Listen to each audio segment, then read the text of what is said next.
Good evening. I might be a half a minute early, but we're going to get started. Welcome everybody. Tonight we are going to hear about the latest thinking regarding our Building for Future Generations capital campaign. Much information will be shared, so I apologize for the space that we're going to occupy in your brain ahead of time.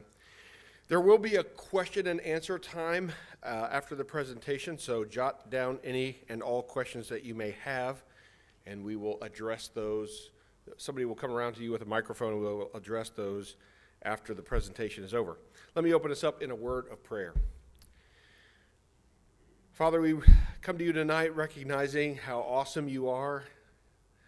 From this morning's text, we remember that you are in control of all things. You know all things. You are able to reveal truth in all circumstances. You are truly an awesome God, and it is a privilege to be called your people. Father, tonight as we contemplate the future of our ministry from a size and building facility perspective, just pray that you'd give us clarity as we communicate things, that we would be able to do so in a way that really does well at talking about what is happening, why, and what the consequences of those decisions are or would be. And then allow us to leave here prayerful and considering how we would vote on these matters. And Father, we want to give you all the glory and whatever outcome that you use your people to determine. In Jesus' name, amen. Before I hand it over to Pastor Brad, I have a couple things I want to say. I want to state something very clearly. We had our annual elder retreat yesterday, and in conversation about tonight's meeting, we wanted to just clarify something. Why are we having this meeting? That's what I want to clarify. Why are we having this meeting? And then that would then lead to the vote later on this matter. And the reason is very simple. It's very basic. It doesn't take a rocket science degree to figure it out, because our Constitution says so. Our church constitution has in it provisions for the elders to make many decisions in this church. But one of the decisions that is not an elder decision is the decision to take on debt. That's a congregational, scratch that. Let me be very precise with my words. That's a decision that can only be made by the membership of this church. So per our Constitution, the DBC members must make that decision. And I realize that, obviously when we bring things to you, there might be some folks feeling some tension over what a member voting no would mean. And would that mean that we're in disobedience to the elder board, for example? And the answer to that question is no, because that's our church constitution says that it's the membership of Delaware Bible Church that votes on taking on debt. So you would not be in any kind of defiance of the DBC elder board. So we, the Delaware Bible Church Board, just bring this matter to you for your consideration, and you should ask all questions, every question that you might have, and then vote your conscience. Also, the elders did decide to set the voting threshold at 70% for the sake of unity, simply for the sake of unity. We didn't want this decision to be made by a slim margin, and though we thought that setting the threshold for this decision at the same level as selecting an assistant pastor was the wise thing to do. Finally, last note I have is after the presentation is over, we'll take a 5-minute break, and then we will move into a time of questions and answers. So we're going to have the presentation, we're going to take a break, and then we're going to do Q&A. All right? Pastor Brad, turn it over to you.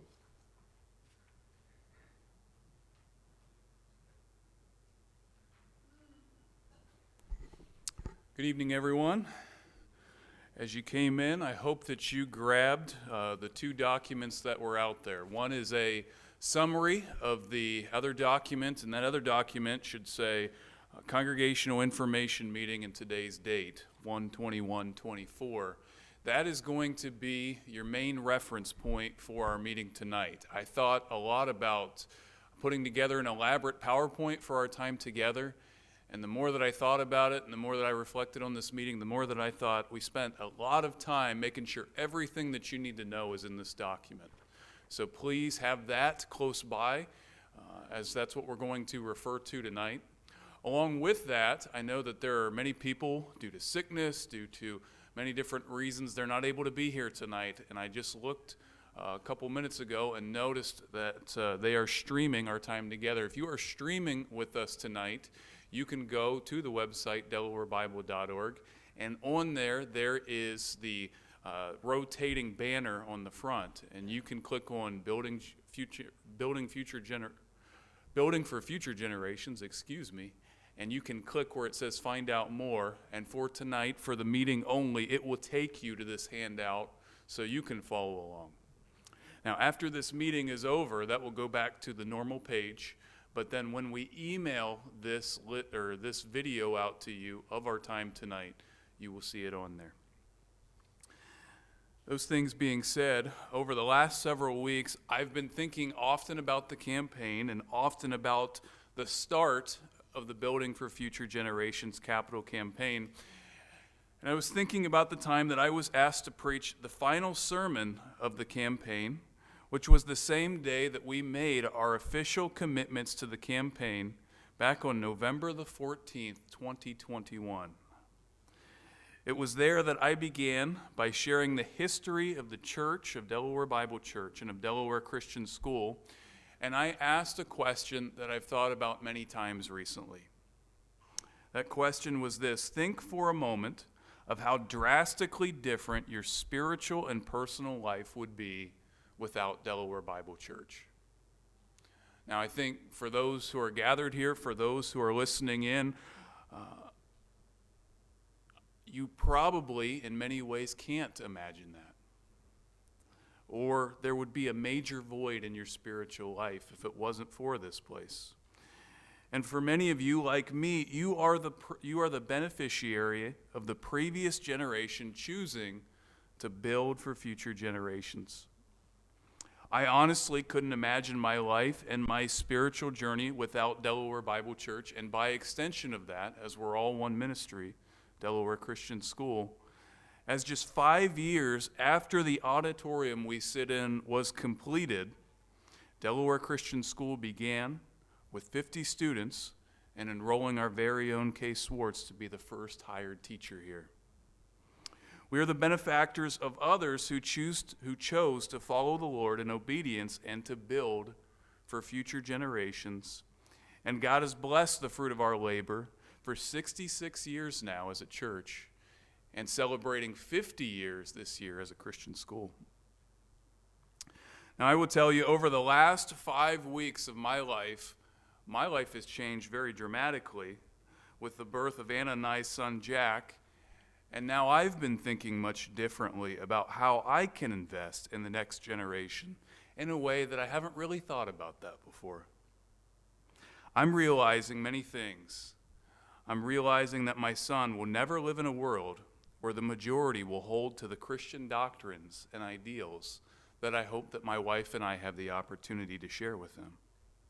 He will never live in a world where God's design for human flourishing and for God's design of how he created us and how he created us to thrive based on his good word. And as those battles happen, and as we're dealing with them now, I want to be on the front lines to combat the lies that he's going to hear from the world. I want to help enhance what God is doing in and through our ministries here for the next 50 years. And I believe that tonight we're going to talk about a way that we can fund that. God has greatly blessed our church and our school, and has time and time again, through our sacrificial gifts, provided for our ministry needs, and that's true in this campaign as well. As on that day, as we look back, those many years ago now actually, we were originally told during our feasibility study that we would likely raise $2.2 million for this campaign. Now, the DBC Elder Board and the school board at that point chose to focus on the need over the dollar amount, and chose to move forward with a project that would cost $4 million. You answered the call and committed to give over $400,000 more than what was projected, and we've received many other sacrificial gifts and designations for the project as well. Yet we knew as leaders that God was going to have to provide for the difference in order to complete the campaign as was originally shared. And honestly, that's only gotten more difficult as inflation, as construction costs have continued to rise, and it has left us in a position where we've had to ask hard questions, where we've had to examine our next steps moving forward. And over the last 6 months or so, the Finance Committee, the School Board, and the Elder Board have met to work through that plan. And tonight we want to share a proposal that we believe can pay for the biggest needs that we have for our largest ministry tool, and that's our building. Now, we understand very clearly that what we're sharing about tonight and what you've been reading about through the updates that we've shared is major. It brings a lot of questions with it, many things to consider, and so we want to make sure that we give you the opportunity to ask all the questions that you need to about these things over the next month. So here's what I'm going to do. I'm going to give you a brief summary of these things. We've already released 2 press releases. You have this full document tonight that we've mentioned, and I'm going to encourage you, if you haven't already, to read through those things carefully on your own time. I'm going to share about the summary of the project. Jane Miner, our head of school, is going to share about educational choice expansion, about how we can fund these things and some additional details on the history there.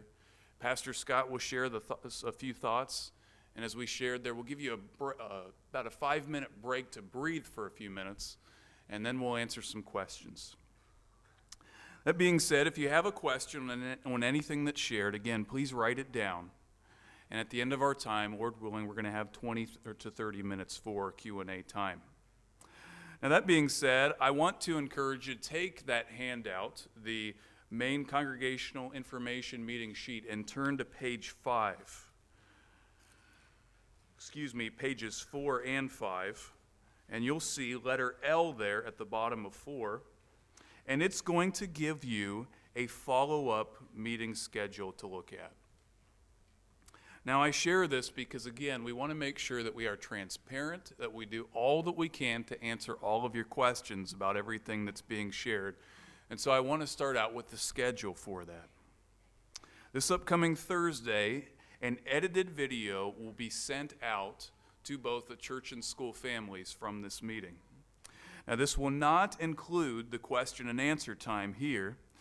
After the service is over, by request of the DBC Elder Board, I will pull down the stream video after I download it so that those who have questions may speak freely this evening and without concern.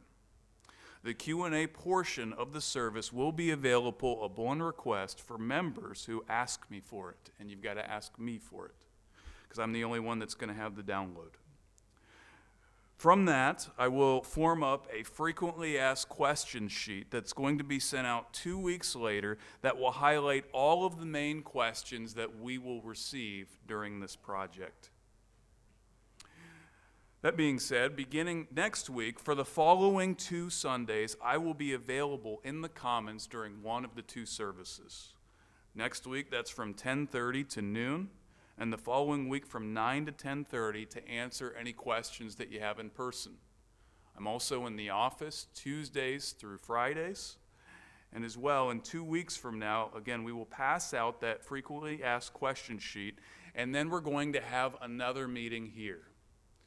Again, we know that there's a lot of information that we're sharing with you, so we want you to have the opportunity as well 2 weeks from now to be able to ask questions one more time.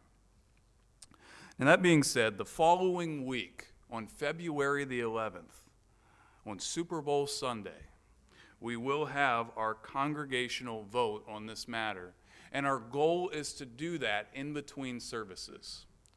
Now, you may remember a couple years back we did I think it was a budget vote during that time.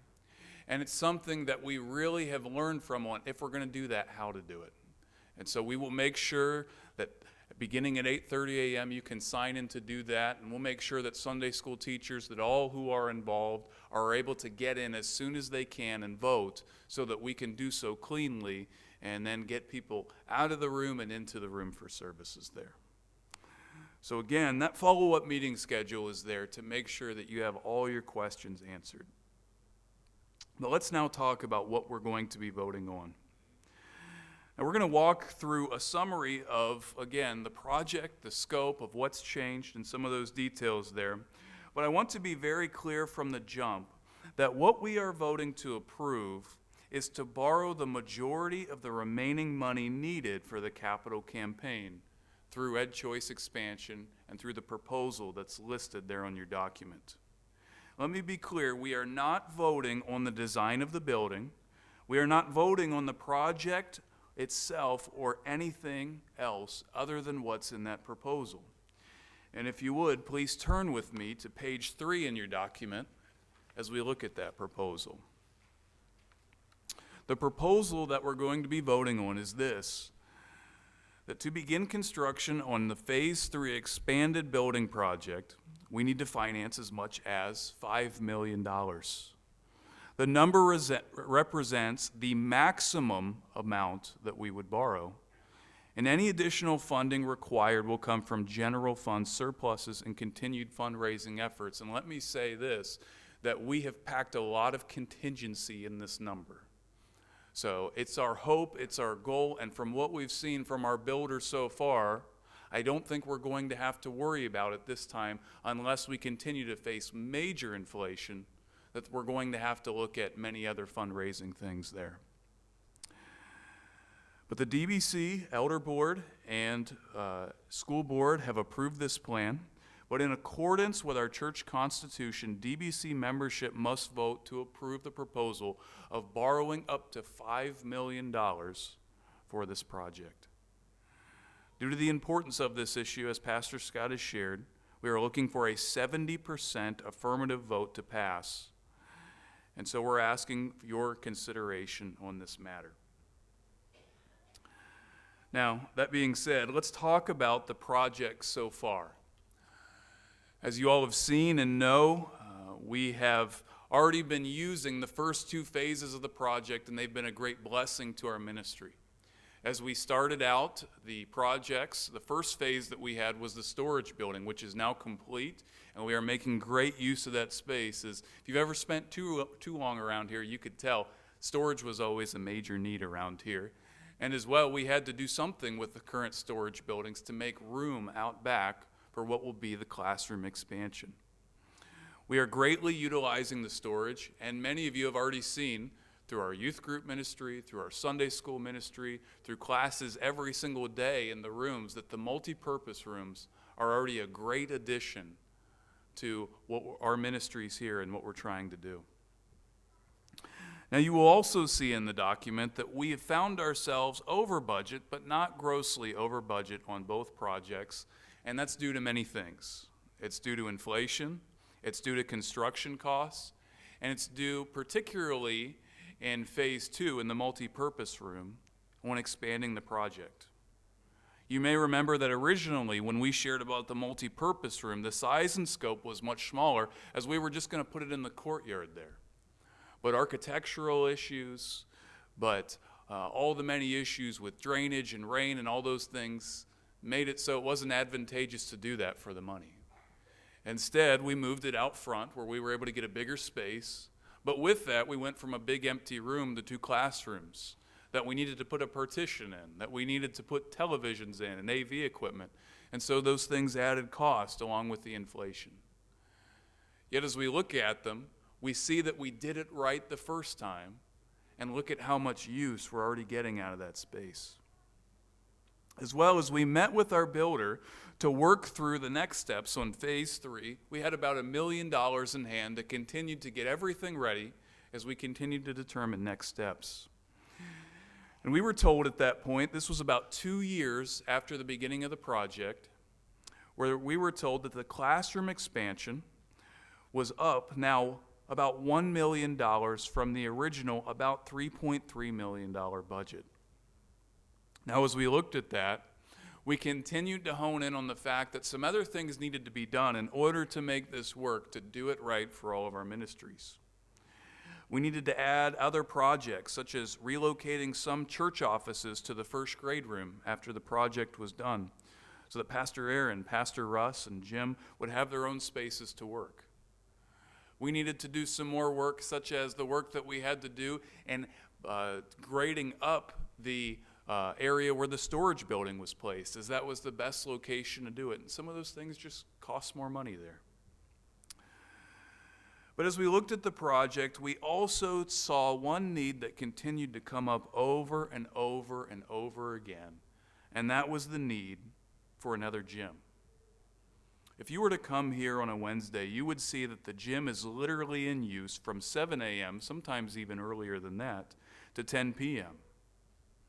There are some teams that we have for Delaware Christian School that are only able to practice in there twice a week, one being on the weekend, and the other being at a very early or late time. One of the coaches at the school shared me that he's had to have practices at 6 a.m. sometime just to be able to facilitate the need. Now, along with that, we see that practices regularly run until 9 p.m., which is difficult for students on a school night. And we continue to see the need for an enhanced kitchen and lunchroom space, as our common space would be packed to the gills with an additional 100 students. And we have all seen the need for a new kitchen. In fact, I think I have overseen at least 4 major projects in my 10 years here at DBC. And I think every single time there's been a question by somebody, hey, when are we going to build a kitchen? Now, both of these additions here we can see are vital for our school ministry, but they can also greatly enhance our church ministries as well.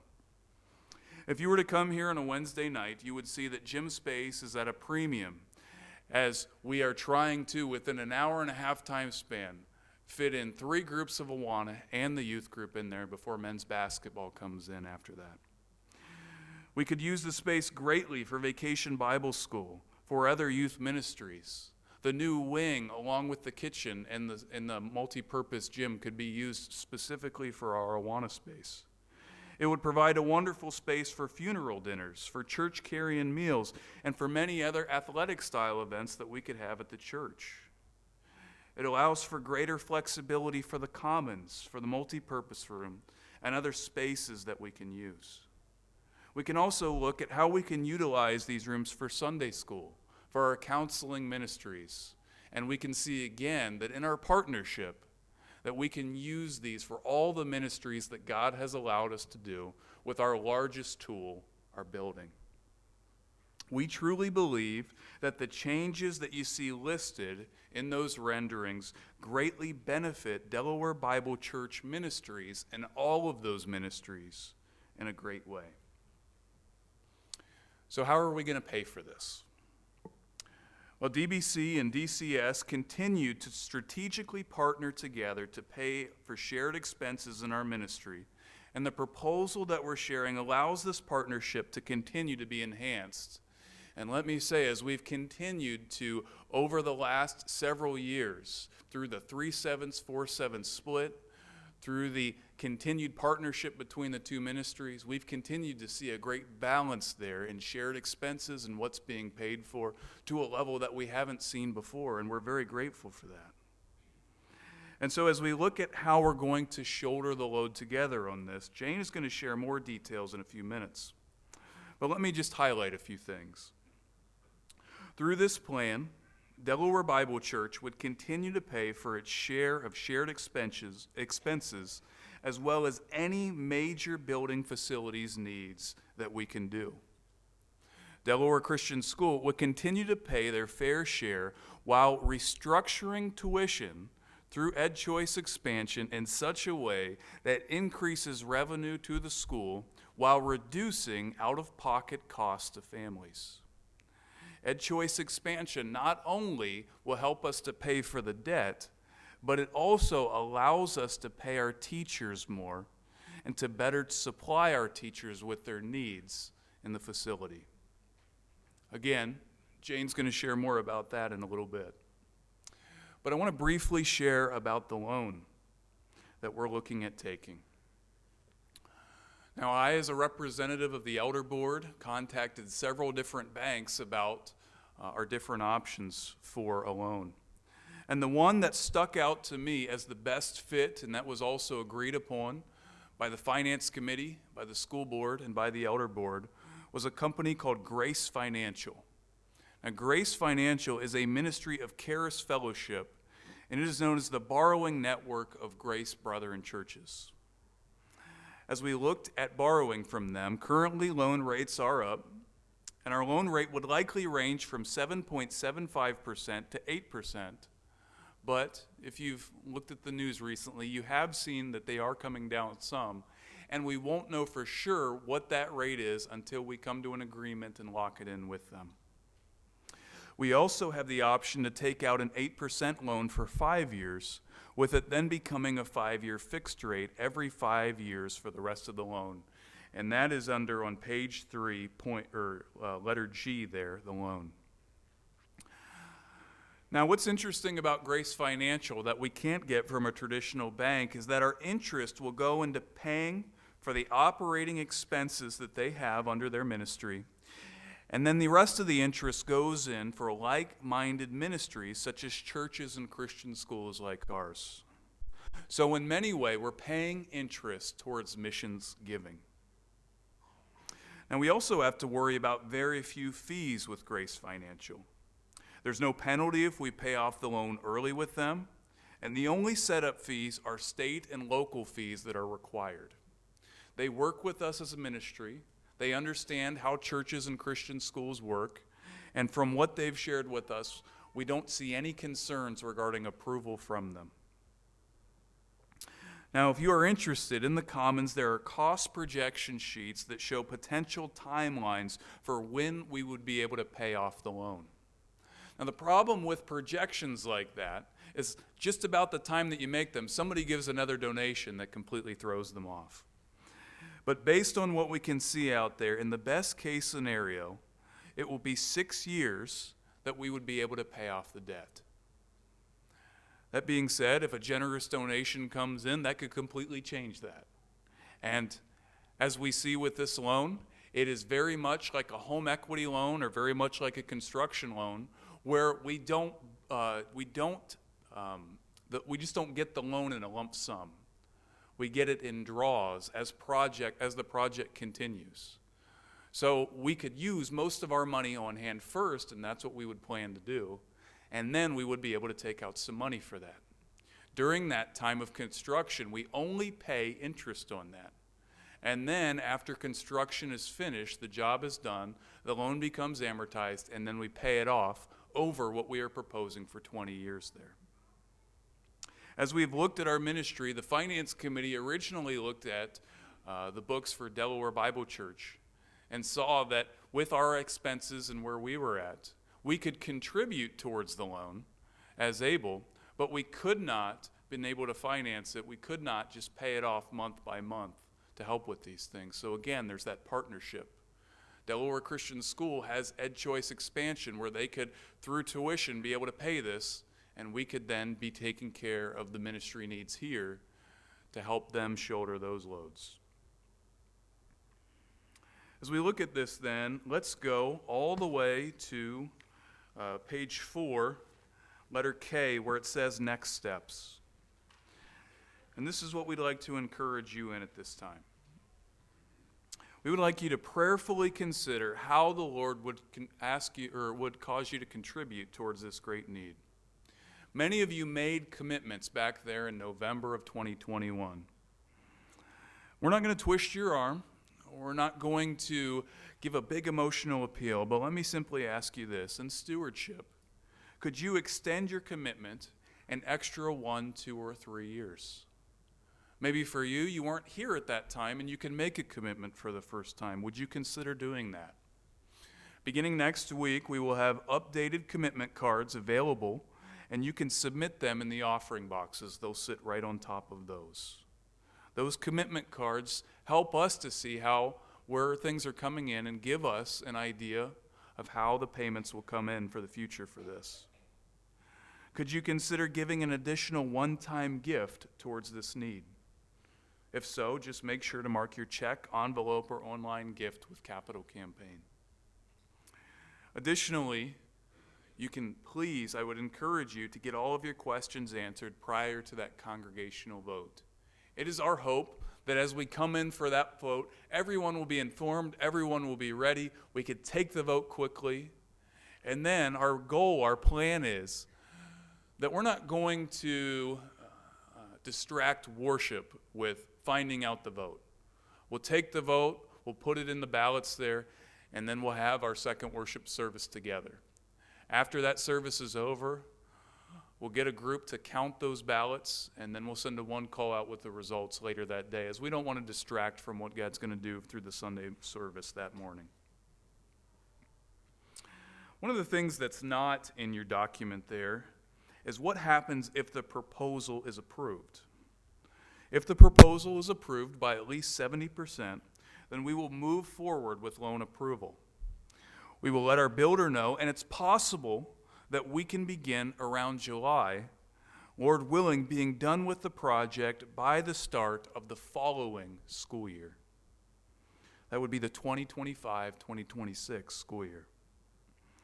As well as that continues on, we will continue to keep you informed through information meetings, through the weekly update email, and through the elder summary releases each step of the way as we go. Now, as Pastor Scott shared, there is no pressure from leadership on this proposal. And so what happens if this proposal is voted down by the congregation? Well, we believe that this is a wisdom and stewardship issue. As he shared, you are not sinning or standing in defiance of leadership if you vote no on this. And if the vote is not 70% affirmative, then the boards will come up, and I say boards, the school board and the Delaware Bible Church Elder Board will come up with a new funding strategy and a new timeline at that time. Those are all the things that I have to share at this time. And at this point, I'm going to ask Jane to come up, Jane Miner, our head of school, and she is going to share more with us about educational choice, about its expansion, its history, and about the government funds that we take.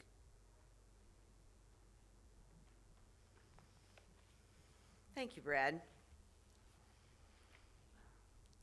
First of all, let me say that Delaware Christian School itself is incredibly blessed in many, many ways.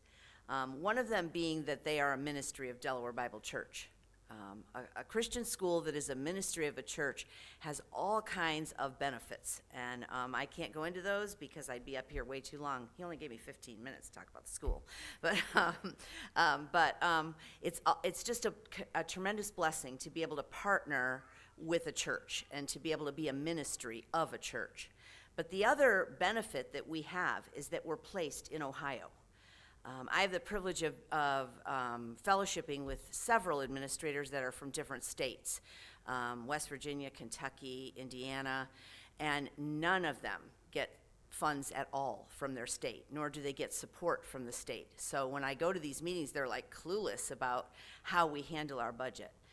So we are tremendously blessed to be in Ohio. Ohio has always been very, very friendly to non-public schools. And so that's something that we need to really thank the Lord for and to be blessed by. Brad asked me to share a little bit about the government funds a little bit. So first of all, just an overview of government funds. In 1995, Delaware Christian School was chartered by the state of Ohio. And sometimes people confuse that terminology. It doesn't mean we're a charter school. Charter schools are run by a charter, and they're run by businesses or a charter. We are chartered by the state of Ohio, which means that the state of Ohio approved our curriculum and what we do here as far as hours and times. And that was a huge lion's share of work that they have done in the past in order to get chartered. But because we are classified as a non-public chartered school, we are allowed to take state of Ohio funds. We actually are also allowed to take federal funds, but the school board has chosen not to do that. And that is because federal funds have a lot more ties to them. State funds do not, and very few if there's any. So basically, the Delaware Christian School takes three forms of government state funds. First of all, we take what's called auxiliary funds, and those funds are determined by our enrollment. They take the number. I have to admit that to the state in the first week of October. They take that number, they multiply it by a number that is determined each and every year, and that changes, and we get that figure every year. Those funds come, and they have a little bit of a tie, and the tie is that we have to use those funds for students. That's the tie. As long as it's directly used for students, we can use it. The second form of funds that we take are called ACR funds, and that stands for Administrative Cost Reimbursement. And what those are is the state says you are required to do certain things, like take attendance, watch over your children, have recess, have bus duty, communicate grades. So our teachers keep track of minutes of what they do. Those minutes are submitted to the state reimburses us. And that's just a straight check that comes to us. We just put it into our budget, and there are no ties for that. And then the third form of funds are what we call school choice funds or ed choice, and that's what we're talking about this evening. So that just gives you a little bit of view about how we handle our state budget funds. So the ed choice, what Brad referred to as education choice, called ed choice, is actually what you might know as the voucher program or as school choice. It goes by all three names: ed choice, school choice, the voucher program, any of those things together. And the program actually started in 1996. And the first school choice program in Ohio was the Cleveland Scholarship Program. It was the very first one, and it was scholarships given to students who attended the Cleveland Public Schools. And then in 2003, the program was expanded to handle students who were classified with autism. And at this point in time, if a student is diagnosed with autism, they can receive up to $32,445 a year to go towards their education at a private institution. And in 2005, Ed Choice Traditional was brought into play, and that was for all students that were in a failing school district. So it began to expand. And so you had to be in a failing school district, and that's a whole other thing that, you know, if you have questions, I can talk to you about that. The state actually grades the public schools, and they get graded on 5 different areas, and those areas, and if they are failing at any 3 of those areas, they have to be for 2 consecutive years. They're considered a failing school district. Then if your child is in that district, they can get Ed Choice Traditional funds. Then in 2012, it was expanded again for John Peterson funds. And John Peterson was a program that brought in that if your child was on an IEP, which is an intervention education plan, your child could get up to $30,000 for the school year. And then in 2013, it was expanded again, and that time it was called Ed Choice Expansion. And that was income-based, and so it did not matter where you lived. It did not matter if your school was failing or not. If you were a low poverty level, you could receive state funds to attend a private school. And it started in 2013, just kindergarten students. They were the only ones that were applicable. And then those stayed in the program, and every year it grew. So you can see that for 10 years now, 2024, 11 years, this program has just kept expanding and expanding. So DCS became involved with Ed Choice in 2013 when the Ed Choice expansion came in, because the majority of our students here do not attend a failing school district. Delaware City's not failing, Olentangy's not, Buckeye Valley isn't, Big Walnut is not. There are certain schools in Marion that are considered failing schools, and we do have some students who come all the way from Marion, and so they would be Ed Choice Traditional. So the program, Ed Choice Expansion, is based on the federal poverty level. So the federal poverty level is issued every January, at the end of January, and it says in a certain amount that you earn as a family when you file your taxes. And the program said that if you were 200% of that or below, you would receive the scholarship called Ed Choice Expansion. And so in 2022-23, that changed so that the eligibility was not 200%, but it was 450% of the poverty level. So again, the program expanded to more students. The amount of the scholarship has changed also. When it first began, they were only paying $4,250 a student. Presently, EdChoice pays $6,165 a student for K through 8, and then $8,407 for 9 through 12. So it has expanded over the years, not only in size and capability, but also in finances. So then, in July of 2023, the Ohio legislators recognized that providing funds for only low-income students or students with learning disabilities was not really across the board using your taxes fairly. And so they voted to expand the program to all students in Ohio on an income-based income-based standard. So any student in the state of Ohio wishing to attend a non-public chartered school can apply for the scholarship, and that scholarship would be based upon their relationship to the federal poverty level. So this meant that all students or families falling in 450% or below would get 100% of the scholarship. And then those falling above that would get a portion of those funds, depending on how much they go, and it goes all the way up. So just as an example, like a family of 4 earning $135,000 a year would get a full scholarship, and then it goes from there. So, and I can share with you any figures that you'd like in that regard. So that's the change that took place just in 2003. So then what is our plan for using the EdChoice funds? Obviously, Delaware Christian School has been taking them for over 10 years, and we have a portion of our student body that was always on EdChoice, and now our entire student body is on EdChoice. So each year, we've been collecting tuition, obviously, and we collect tuition to maintain our core value of academic excellence while continuing to partner with parents. That's why we take tuition. And we raise tuition every year a little bit to cover, obviously, operating expenses, but also to increase teacher salaries, to expand academic programs, and to enhance our facilities. We've done that every year that I have been in this position, and the goal is just that. So the school board has met, and we've discussed the EdChoice figures. We've looked at the tuition for 24-25 coming up.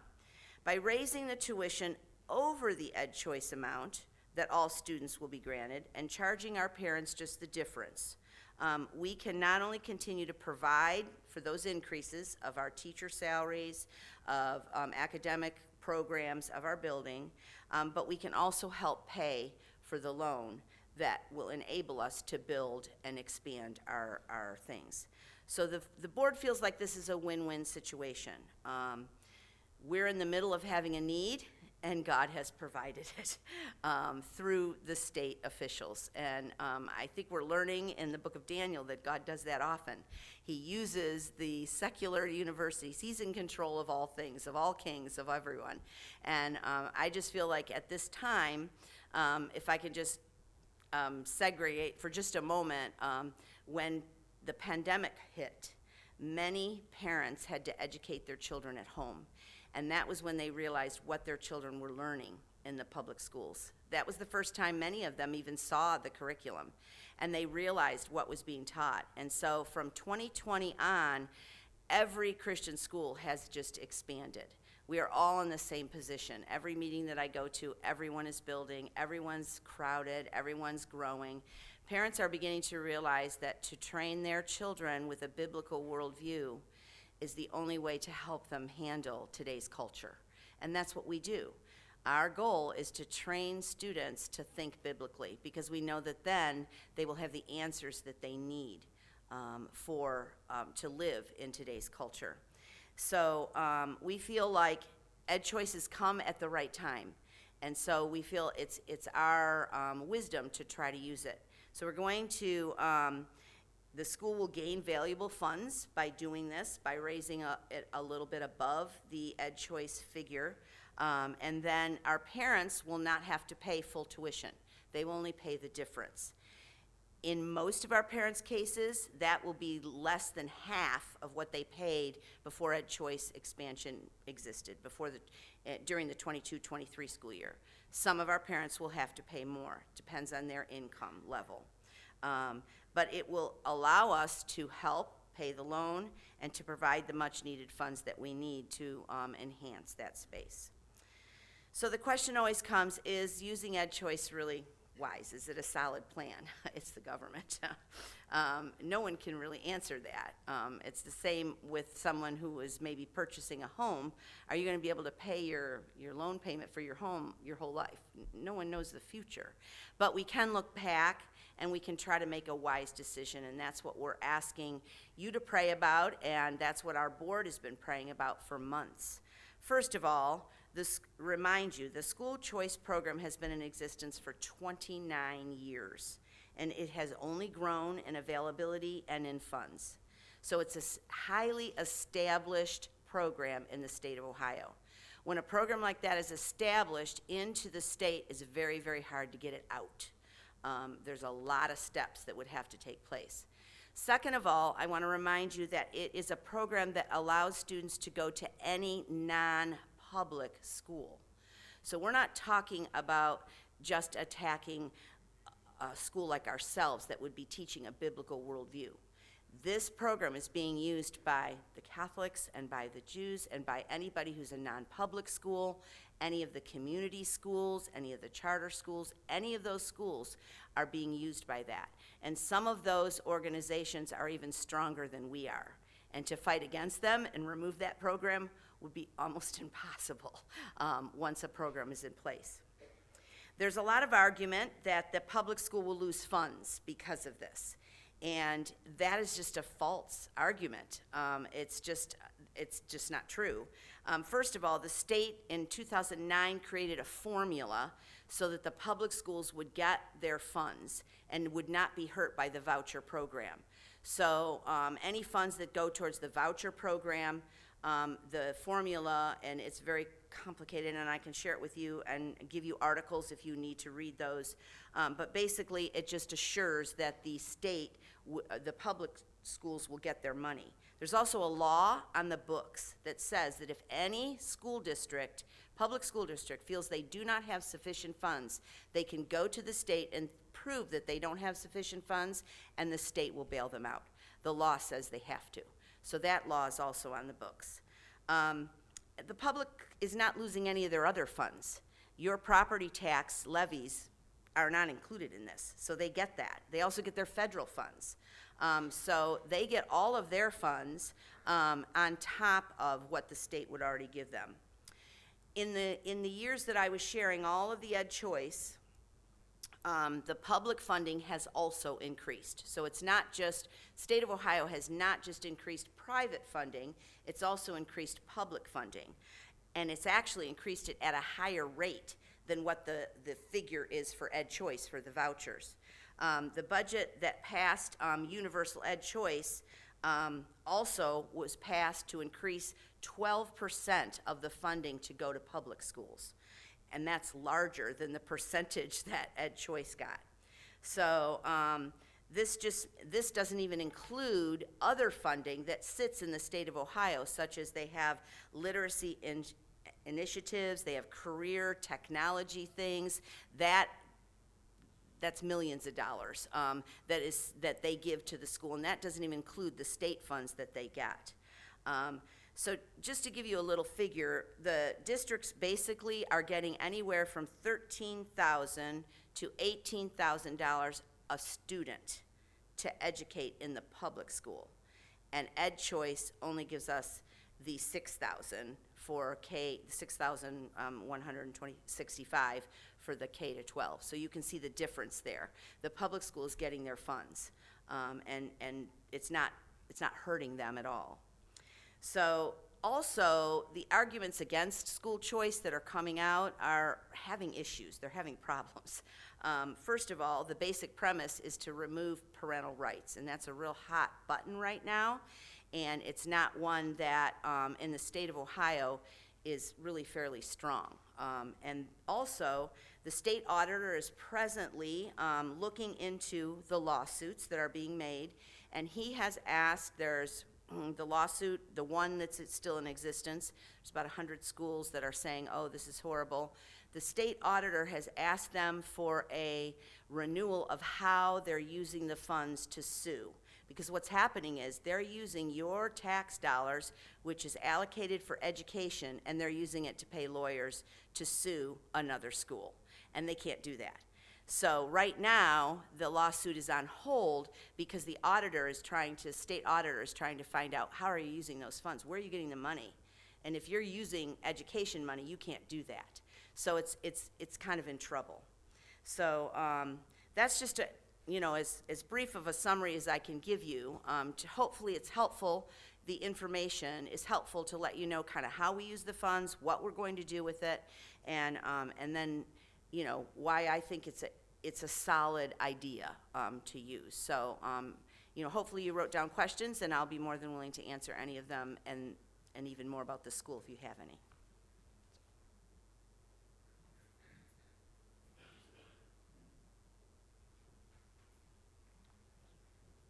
I am always impressed by Mrs. Miner. Always, always, always. Isn't she wonderful? Yes, yes.